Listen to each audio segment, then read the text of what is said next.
Guy Pora, nous étions ensemble jeudi. Absolument. Et là, vous voyez que d'autres corps des services de sécurité israéliens ont rejoint le mouvement que vous avez lancé avec cette pétition.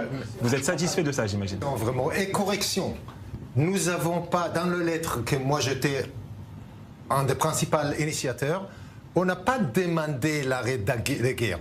C'est pas ça. Ce qu'on a dit, c'est que maintenant, il faut faire un deal pour récupérer les otages, même au prix d'arrêt de guerre. Ça veut dire le fait qu'il y en a beaucoup dans le public israélien qui demandent de l'arrêt de guerre. Ça, ce n'est pas les lettres que nous avons faites. Les lettres, elle est très clairement, je vous avais montré jeudi, il dit seulement ça, la priorité du gouvernement, de jeter aux poubelles un accord sur lequel le Hamas était déjà à table, qui sont respectés les premières étapes carrément. On a eu beaucoup des otages, les familles des otages qui sont toujours là-bas attendent leur étape, la deuxième étape, et le gouvernement a décidé de ne pas de violer cet accord et de relancer la guerre.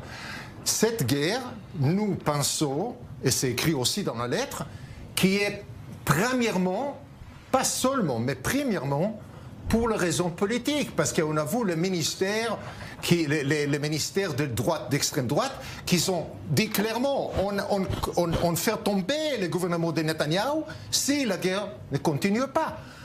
Et ça, le boule de neige qui a été créé après notre lettre, vous savez, la guerre israélienne, la guerre de 67, etc., est souvent commencée par une attaque de la force aérienne.